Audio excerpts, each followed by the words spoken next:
असं गावं लोकांसमोर की लोकांनी शब्दच विसरावे, स्वतःचा आवाज विसरावा, विचार करणंच विसरावं.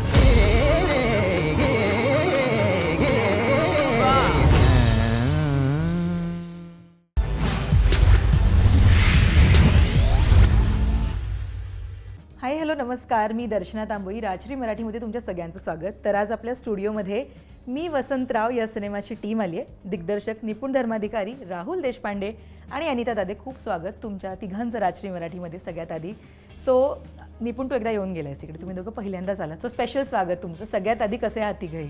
सुपर, एकदम छान. प्रमोशन वगैरे सुरू आहे आणि दणक्यात खूप एक्साइटमेंट आहे. मी जुकबॉक्स बघत होते मगाशी, गाणी ऐकत होते. कमेंटमध्ये एवढं कौतुक होतंय गाण्याचं आणि लोक खूप वाट बघतायत या सिनेमाची, कधी एकदाचा सिनेमा येतोय. एवढा बज, ही फिलिंग कशी आहे राहुल दादा?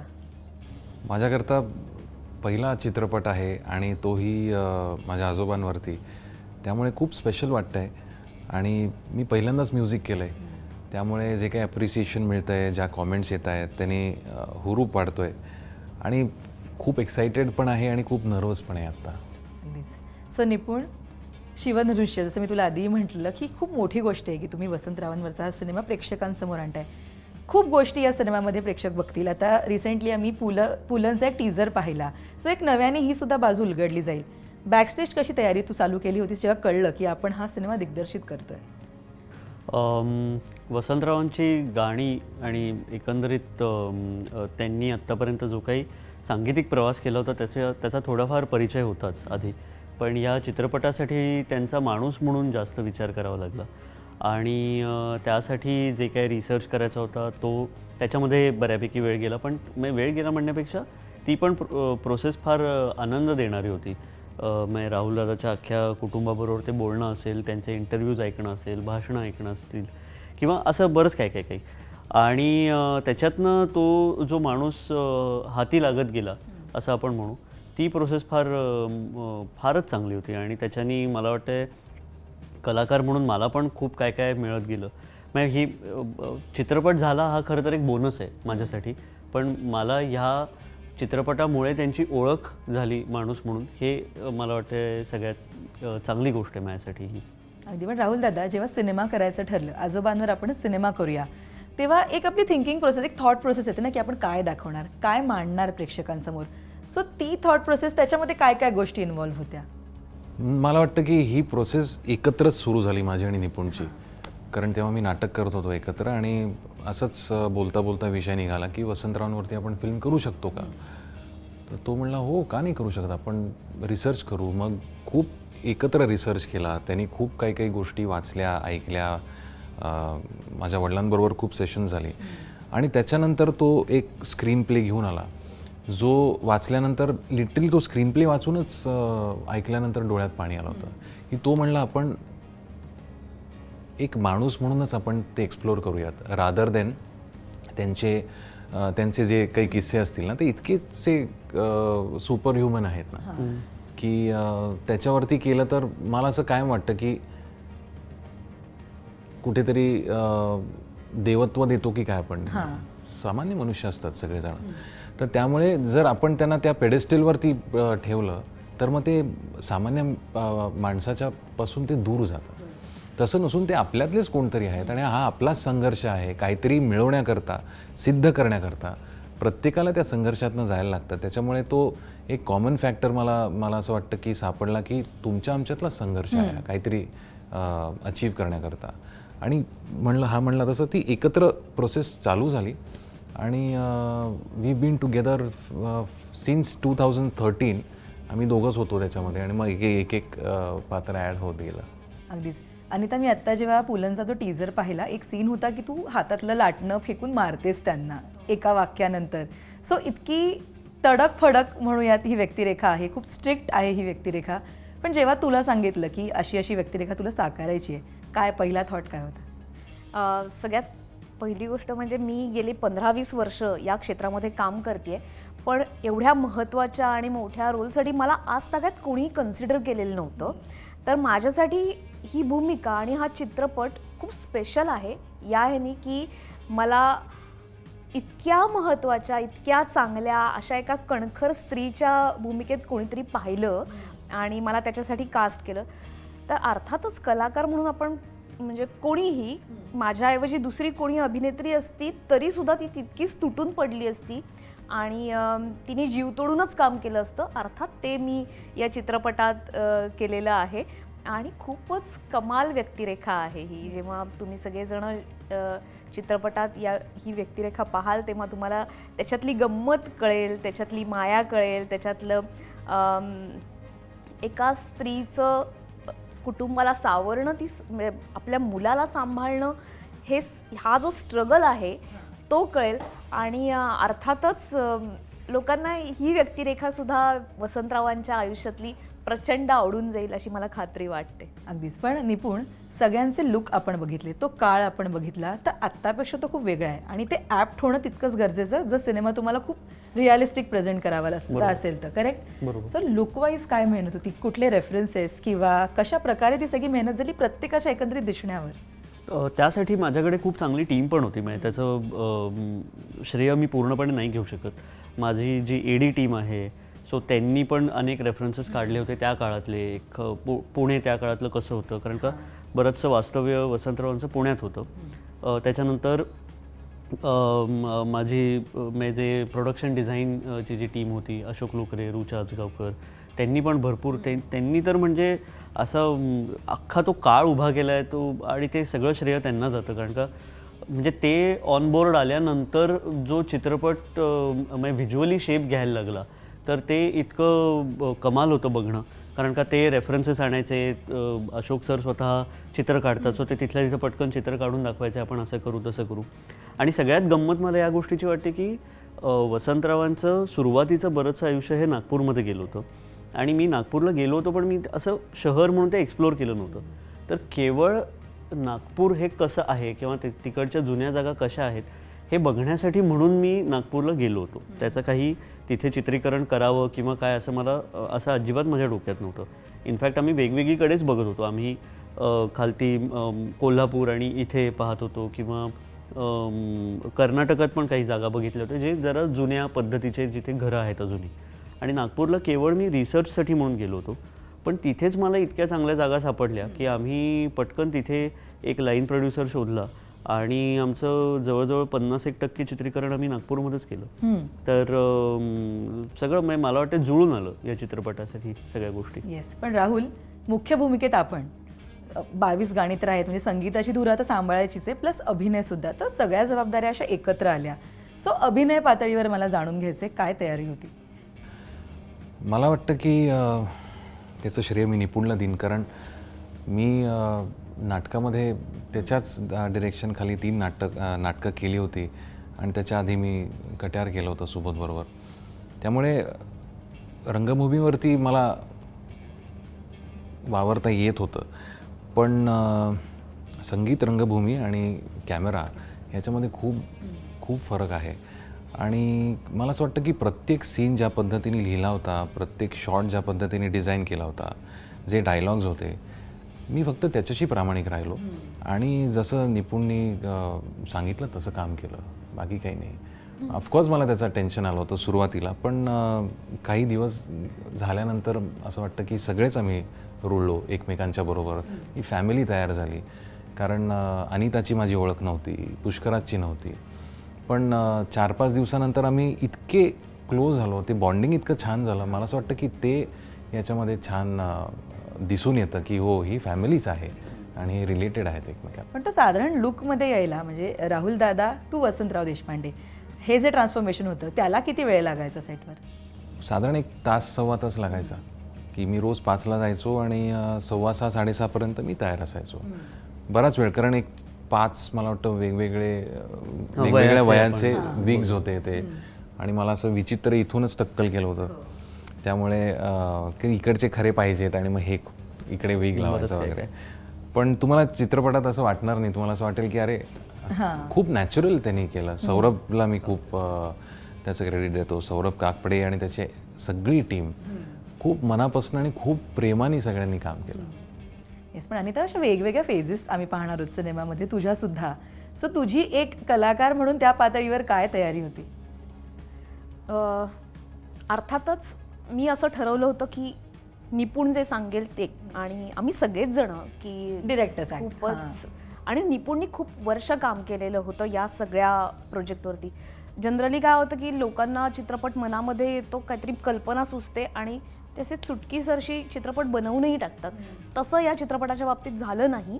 त्यांनी इतकं काम केलेलं होतं की संभाव्य फिल्म त्यांनी आधीच खूप आधी बघितलेली होती आणि प्रत्येक कॅरेक्टरबद्दल त्यांनी खूप विचार केलेला होता. त्यामुळे आम्हाला वेगळा विचार फक्त इतकाच करायचा होता की विचार न करणे वेगळा आणि आणि तिथे असणे.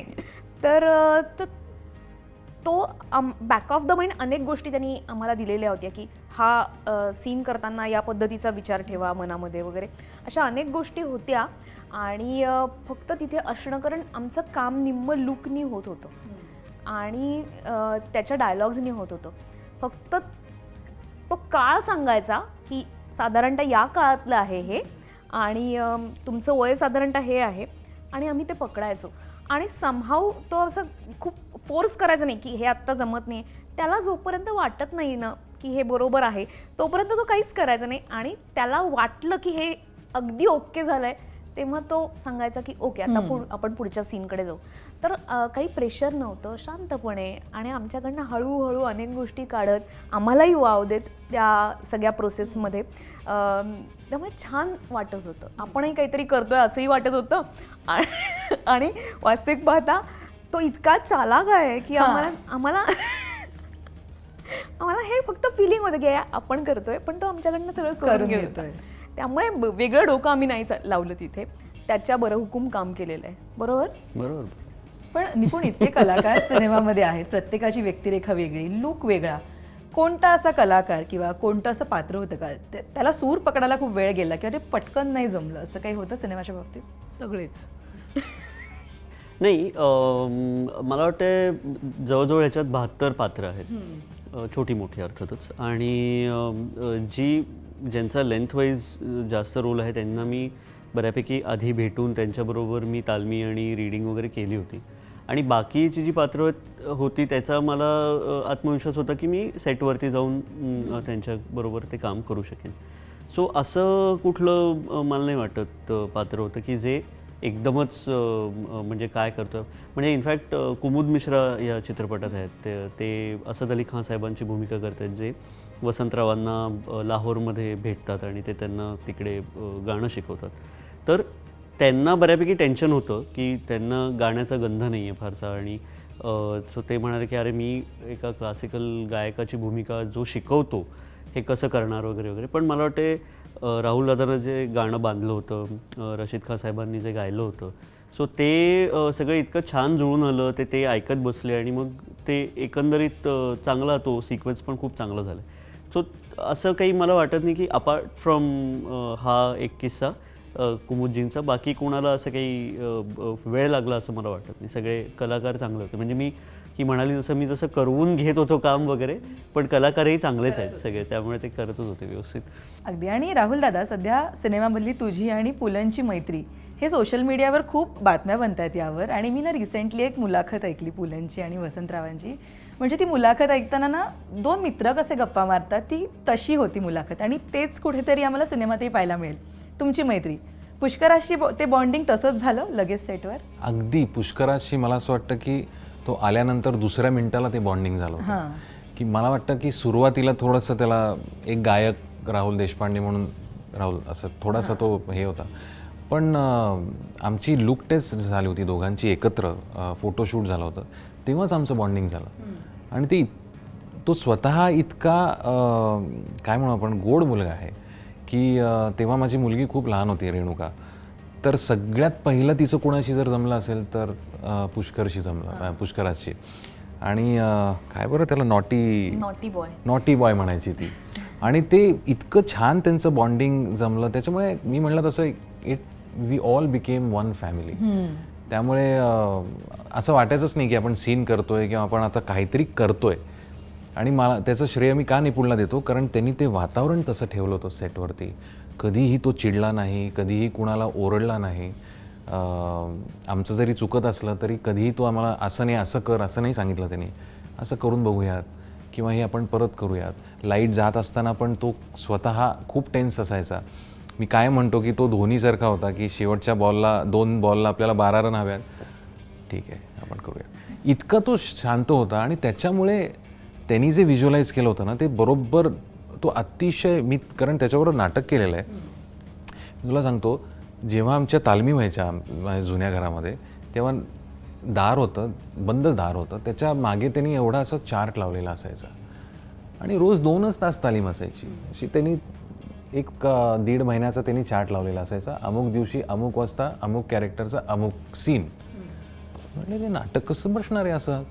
आणि ते बघता बघता आम्हाला कळायचंही नाही, आम्हाला त्याचा ताण यायचा नाही. आणि at the end of the day ते शेवटचा दिवस असायचा तेव्हा बरोबर सगळं नाटक उभं राहायचं. सिमिलरली ह्या फिल्मच्या बाबतीमध्ये प्रत्येक दिवस, प्रत्येक क्षण त्यांनी तो प्लॅन केला होता आणि त्या प्लॅनिंगप्रमाणेच आमचं शूट नाही पुढे मागे असं काही झालं नाही. त्याच्यामुळे म्हणून मी म्हणतो की निपुणला जितकं श्रेय देईन तितकं कमी आहे. कारण त्यांनी ज्या पद्धतीने सगळ्यांकडून कामं करून घेतली, नॉट जस्ट ॲक्टर्स पण मेकअप डिपार्टमेंट असेल, प्रोडक्शन डिझाईनवाले असतील किंवा कॉस्ट्युमवाले असतील, सगळ्यांशी त्याचं खूप छान रॅप होतं. अगदीच. अनिता, सगळ्यात मोठं आव्हान कोणतं होतं या भूमिकेसाठी? नाही, काही आव्हान वगैरे असं काही काहीच नव्हतं. नव्हतं. खरं सांगायचं तर काही असं नाही वाटलं. कारण कुठल्याही ॲक्टरला ही एक बेसिक प्रॅक्टिस असते की त्या भूमिकेमध्ये शिरण्याची. तशी माझी इतके दिवस काम करून झालेली होती आणि तेच ते मी राखून ठेवलं होतं कुठेही काम न करून. पण सांगीतिक मेजवानी हे डे 1 पासून तुम्ही सगळे सांगते आणि 22 गाणी, इतका छान रिस्पॉन्स आहे त्याला. एक्सपेरिमेंट सगळेच जण आजकाल गाण्यामध्ये करतात एक्सपेरिमेंट. मी वसंतराव, या पर्टिक्युलर सिनेमाबद्दल मला इथे विचारायला आवडेल. काय एक्सपेरिमेंट डोक्यात होते? मी म्युझिक डिरेक्टर ही एक्सपेरिमेंट नाही दादा प्लीज. खरंच सांगतोय. हो पण खरंच Experiment. एक्सपेरिमेंट. हो हो, म्युझिक डिरेक्टर ही एक एक्सपेरिमेंट, पण सक्सेसफुल एक्सपेरिमेंट. म्हणजे आपल्याला हे प्लुटोनियमचं वगैरे शोधलं, रेडिओ ॲक्टिव्ह, तसा शोध लागलाय. त्यामुळे आता काहीतरी मोठं एक्सप्लोजन होऊ शकेल पुढे असं मला वाटतं. याच्यातनं झालंच आहे पण ते अजूनही पुढे जाऊन. पण मला खरंच वाटलं नव्हतं मी कधी म्युझिक करीन. या निमित्ताने पहिली दोन गाणी केल्यानंतर ती आवडली आणि मग एक जसं गाणं येत गेलं तसा त्या गाण्याला मला असं वाटतं की मला कुठनं ते स्फूर्ती मिळाली असेल किंवा कुठनं सुचलं असेल. खूप सुचलं मला ह्या फिल्मच्या दरम्यान आणि मी खूप चाली करायचो एकेका गाण्याच्या. आणि मग निपुण असे लिटरली तो म्हणायचं हे नाही, ही पाहिजे, किंवा एकदा त्यांनी मला सांगितलं की मला ही नाही आवडली, चाल वेगळी कर. तर असंही झालेलं आहे. सो मला वाटतं की as an actor, as a human being आणि even as a musician, not a music director, as a musician, गायक म्हणून मी प्रगल्भ झालो, माणूस म्हणून खूप प्रगल्भ झालो. आणि ॲक्टिंग मी करू शकतो ह्याच्यावरती मला ह्या फिल्मच्या माध्यमातून मला त्याच्यावर विश्वास बसायला लागला की हो मी करू शकतो. असं नाही की I am not an actor, I am not a non actor. त्याच्यामुळे हा विश्वास मला निपुणनी दिला. पण मग या 22 गाण्यांपैकी कोणतं गाणं सगळ्यात पहिले रेकॉर्ड झालं होतं? हां, राम राम आणि ले चली तकदीर ही 2 गाणी होती जी रेकॉर्ड झाली पहिली. म्हणजे पहिली केलेली ती 2 गाणी होती. श्रेयाजींच्या आवाजामध्ये ते रेकॉर्ड झालं.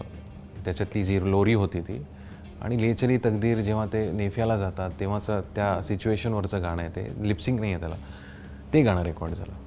ओके, कमाल आहे, खूप मस्त रिस्पॉन्स आहे. सो सिनेमा आता तयार झाला आहे आणि प्रत्येकजण तुम्हाला विचारत असणार की आता अनुभव कसा आहे. सो मला इथे असं विचारायचं आहे की या सिनेमाबद्दलची एखादी अशी गोष्ट, किंवा त्या खूपही असतील, जसं कलाकार म्हणून, दिग्दर्शक म्हणून, संगीतकार म्हणून, गायक म्हणून कायम तुम्हाला जर तुमच्याकडे ठेवायला आवडेल तर त्या कोणत्या असतील?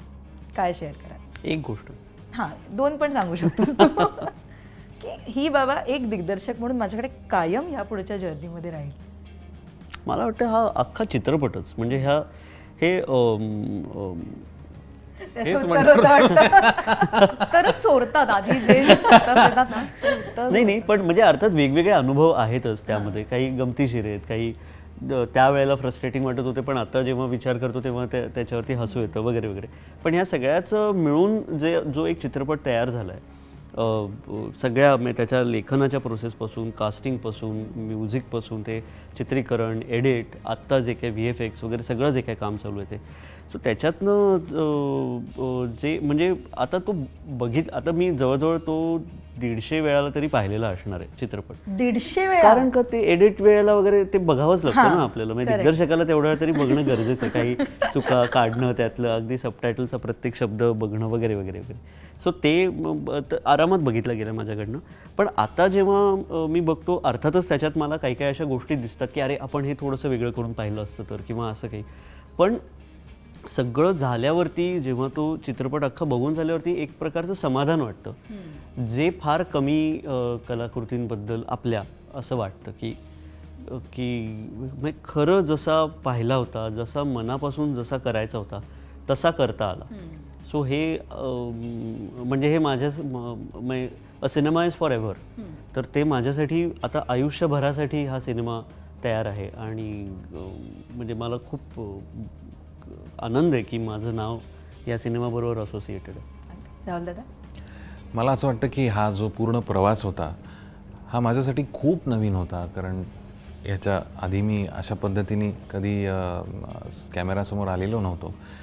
त्यामुळे अगदी गँगटॉकला आम्ही गेलो, तो पहिला दिवस, ते शेवटचा दिवस पनवेलच्या एका स्टुडिओमध्ये क्रोमावरती आम्ही ते शूट केलं होतं. तो अख्खा प्रवास माझ्यासाठी हा परत कधी येणार नाही. त्यामुळे that will always be very special to me. Anita? जेव्हा कोणतीही फिल्म तयार होते किंवा मालिका असते, नाटक तयार होतं, त्यावेळेस एक गोष्ट नक्की होते की आपल्याला नवीन मित्र मिळतात. तर आणि ह्या क्षेत्रात ते विशेष करून घडतं की वेगवेगळी माणसं आपल्याला सातत्याने भेटत असतात. आणि मला अशा कोणत्याही कलाकृतीत काम करायला आवडत नाही की जिथे माझे मित्र होत नाहीत. मला काम करताना आधी मैत्री होणं खूप गरजेचं वाटतं. मग चित्रपटातलं त्या व्यक्तीचं आपलं नातं कसं आहे हे वेगळं, पण आपली मैत्री होणं गरजेचं आहे. तर आपण एकमेकांशी बोलू शकतो आणि संवाद साधू शकतो, त्या पर्टिक्युलर सीनबद्दल बोलू शकतो, संपूर्ण चित्रपटाबद्दल बोलू शकतो. तर मग सगळ्यात अवघड वाटत होतं की या व्यक्तीबरोबर मैत्री करणं. आणि मी त्याआधी वसंतरावांची भाषणं ऐकली आहेत किंवा त्यांच्याबद्दल ऐकलंय वगैरे, ते अत्यंत मिश्किल होते. पण राहुलकडे बघताना मला टेन्शन यायचं की आता कसं याच्याशी मैत्री करणार, कसं बोलणार, आपण जे बोलू ते त्याला आवडणार की नाही आवडणार. भयंकर त्या 1-2 दिवस खूप विचित्र गेले, भयंकर. पण मग नंतर जाणवलं की अरे हा अत्यंत एक मिश्किल माणूस आहे, छान आहे, सेन्स ऑफ ह्युमर आहे याच्याकडे सुद्धा. पण आपण आपल्याला हे जोपर्यंत कळत नाही तोपर्यंत स्ट्रेस असतो ना, भयंकर स्ट्रेस होता. तर माझी राहुलशी सुद्धा मैत्री झाली. बाकी पुष्कराज वगैरे तर ते स्वतः येतात मैत्री करून घ्यायला, पण सगळ्या युनिटची मैत्री झाली. आणि तर हे जे सगळे लोक जे आहेत तर हे सोबत असतील आयुष्यभर, यांनी मला फार छान वाटतं आहे. अगदी. आणि आता 1 तारखेला प्रेक्षकांच्या भेटीला हा सिनेमा येतो. बरीच वर्ष वाट पाहिली तुम्ही आणि आता प्रेक्षक वाट पाहतात की हा सिनेमा कधी येईल. तशा प्रकारच्या कॉमेंटही पाहायला मिळतात सोशल मीडियावर. काय तिघंही अपील कराल सगळ्या प्रेक्षकांना थिएटर्समध्ये यायचं? तर 100% थिएटर्स पुन्हा सुरू झाली आहेत. आणि मला वाटतं की गुढीपाडव्याच्या शुभमुहूर्तावर मला आपलं जे नवीन वर्ष आहे सो त्याची सुरुवात सुरेल करा. आणि मी वसंतराव हा चित्रपट थिएटरमध्ये येऊन नक्की बघा. राहुल दादा? हा तुमचा, माझा, सगळ्यांचा संघर्ष असतो, तसाच हा संघर्ष आहे. आणि ही गोष्ट तुम्हाला खूप आवडणार आहे. तुम्हाला ज्यांना वसंतराव माहिती असतील, ज्यांना नसतील माहिती, त्या सगळ्यांकरता ही गोष्ट आहे. तुम्ही जर माझं गाणं तुम्हाला आवडलं असेल कधी काळी ऐकलेलं, तर प्रेमाची विनंती करतो की 1 तारखेला थिएटरमध्ये येऊन तुम्ही तुमचं प्रेम व्यक्त करा आणि हा चित्रपट बघा आणि नक्की कळवा तुम्हाला कसा वाटलाय. आपण आपल्या भारतीय संस्कृतीमध्ये कुठलाही सण आपण छान गुळाचं घरामध्ये करतो, ते पानात वाढलेलं असतं, छान संगीत ऐकतो. आपण दिवाळीत पाडव्याला जसं गाणं ऐकायला जातो तसंच या गुढीपाडव्याला आमचा चित्रपट बघून, जो संगीतमय चित्रपट आहे तो बघा. आणि ही आमच्याकडनं हे पंचपक्वान्नांचं ताट आहे जे आम्ही तुमच्यासमोर ठेवतोय, त्याचा नक्की आस्वाद घ्या. Yes, so thank you so much तुम्ही इकडे आलात आणि इतक्या छान गप्पा मारल्या. ऑल द बेस्ट तुमच्या सगळ्यांना सिनेमासाठी. Thank you. Thanks a lot Thank you. Thank you